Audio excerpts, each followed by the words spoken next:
नमस्कार, प्रणाम। मैं अविनाश वारदात तक के एक नए एपिसोड में आज जिस कहानी के साथ आप लोगों के बीच में आया हूँ, ये कहानी वाकई हैरान कर देने वाली है।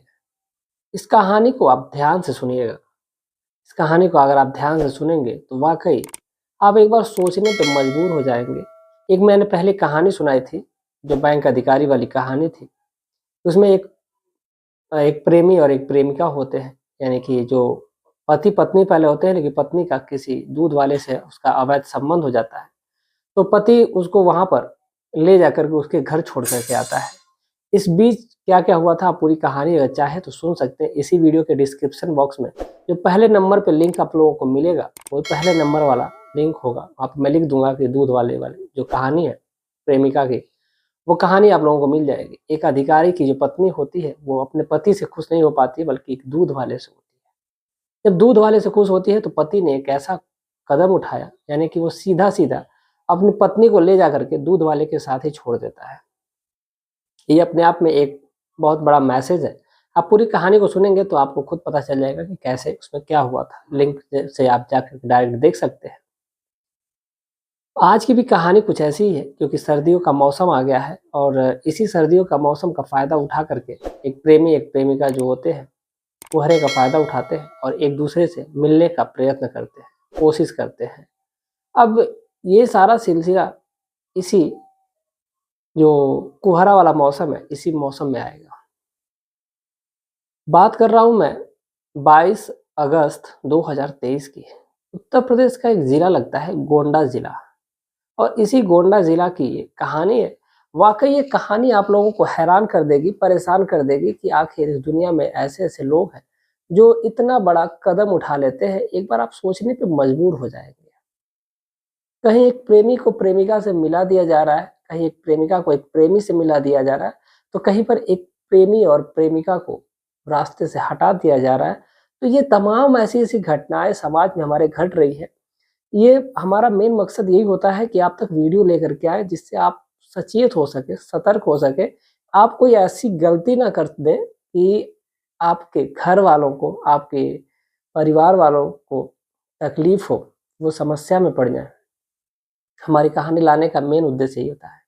चलिए कहानी शुरू करें उससे पहले प्रतिदिन की तरह आप लोगों से विनती है, गुजारिश है कि जितने भी भाई-बहन हमारे चैनल पे नए आए हुए हैं, उनसे गुजारिश है कि चैनल को सब्सक्राइब करके वारदात तक के परिवार में जुड़े और इस परिवार का हिस्सा बने। क्योंकि आप लोगों के प्यार और सपोर्ट की वजह से ही हम यहाँ पर हैं, और आप लोगों का प्यार और सपोर्ट इतना मिल रहा है कि इसका मैं पूरे जीवन आभारी रहूँगा। उम्मीद है कि आप लोग ऐसे ही प्यार और सपोर्ट अपना बनाए रखेंगे।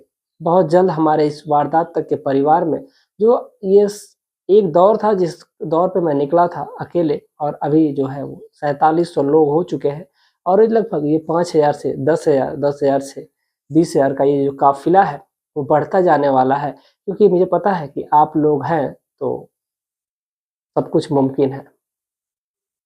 तो आप लोग प्यार और सपोर्ट अपना बनाए रखिए, वीडियो को लाइक करिएगा और अपने दोस्तों, अपने रिश्तेदारों में वीडियो को शेयर करिएगा।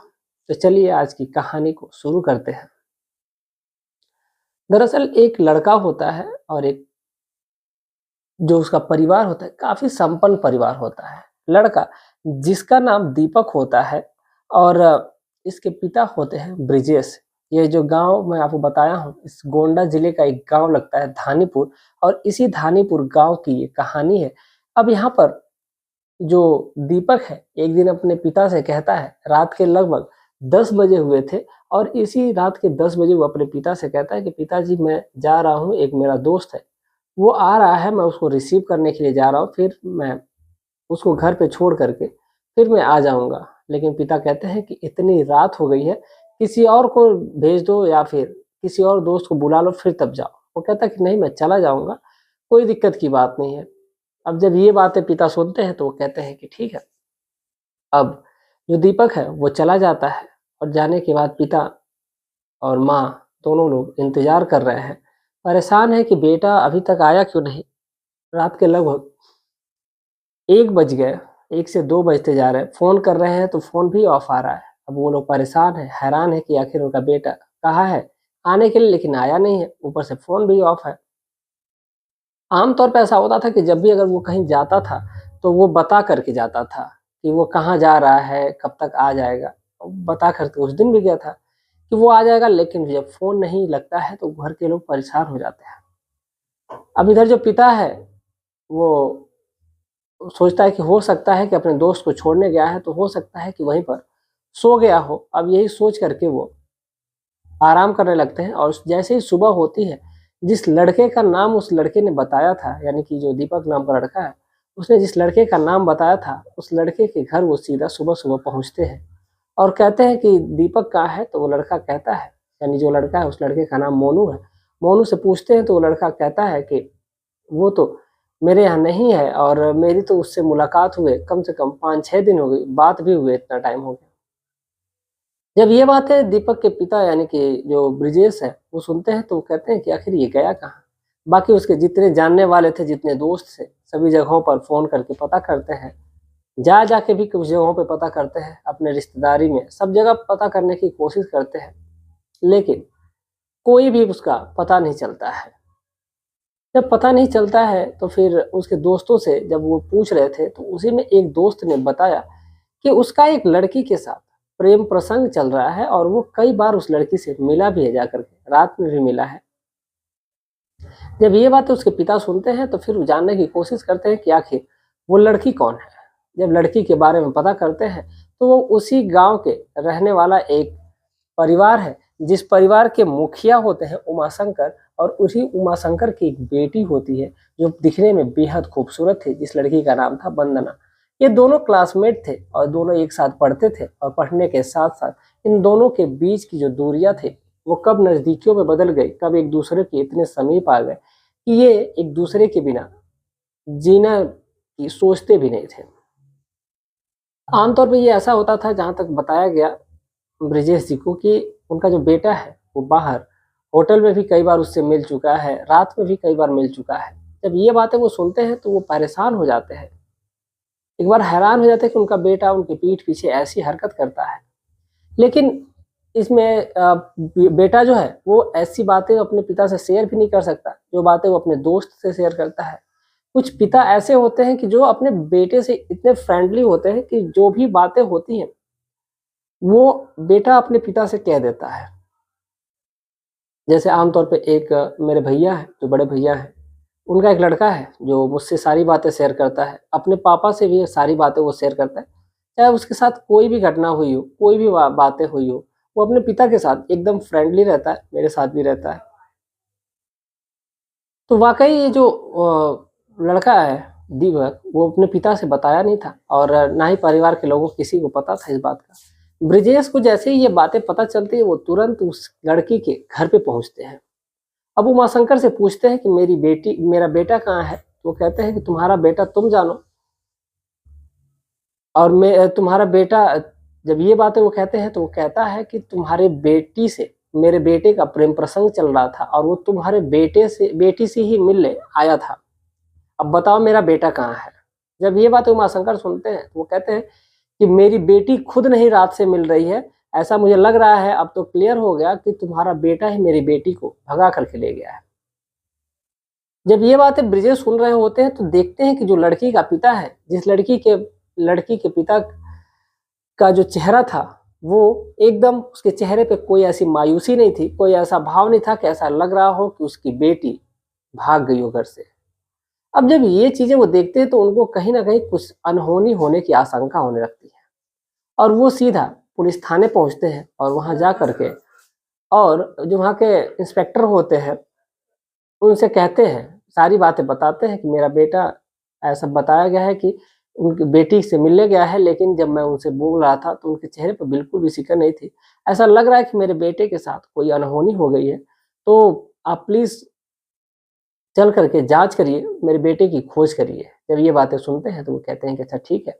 एफआईआर लिखी जाती है और लिखने के बाद फिर जो वहाँ के एसआई होते हैं वो सीधा पहुँचते हैं उमाशंकर के घर पे और उमाशंकर से पूछताछ की जाती है। जब पूछताछ की जाती है तो उमाशंकर इधर-उधर की बातें टालता है, और जब उस लड़की की कॉल डिटेल खंगाली जाती है, फिर कॉल डिटेल खंगाली जाने के बाद वो जो लड़की है, लड़की की कॉल डिटेल खंगाली थी, उसकी लास्ट लोकेशन उसके घर पे ही दिखा रही है। यहाँ तक कि जो लड़का है उसकी भी लास्ट लोकेशन घर पे ही दिखा रही थी।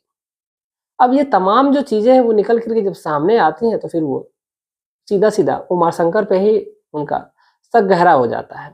उमाशंकर को थाने लाया जाता है और थाने में ला करके उनसे पूछा जाता है और पुलिस जब अपने तरीके से पूछना शुरू करती है, जो उमाशंकर हैं वो सारी बातें एकदम क्लियर कट बताना शुरू करते हैं।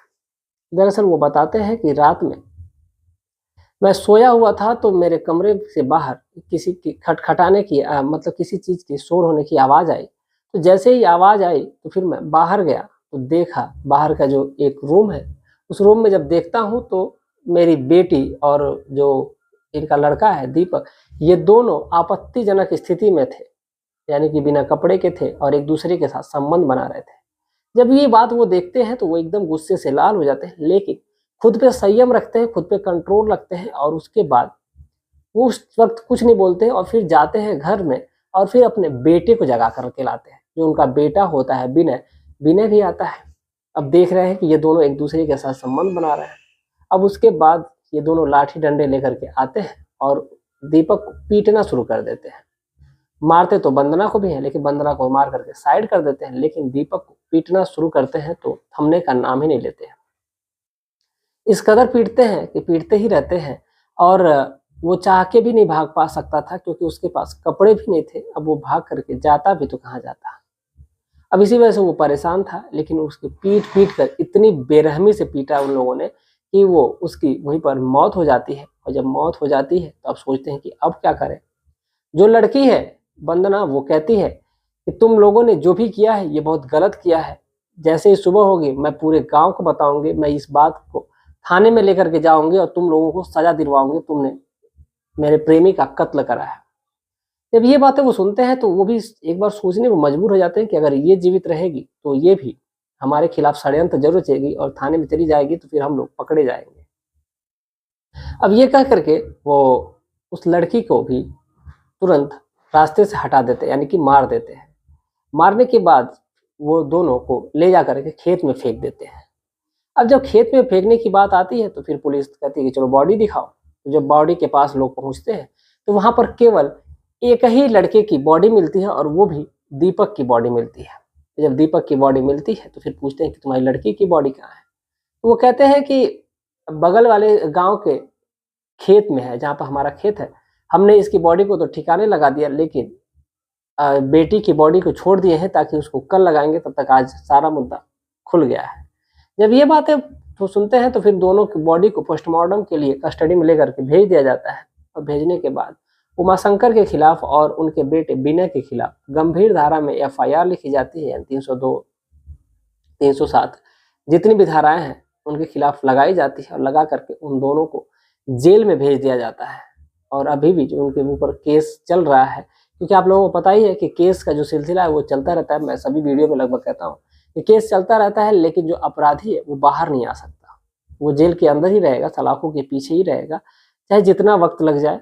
अगर वो बेल करा लेता है तब तो बहुत बड़ी बात है, लेकिन ऐसे केस में बेल होना बहुत ही नामुमकिन होता है। तो ये थी आज की पूरी कहानी। इस पूरे घटनाक्रम को सुनाने का उद्देश्य हमारा किसी की भावनाओं को ठेस पहुंचाना नहीं, बल्कि आपको जागरूक और सचेत करना है।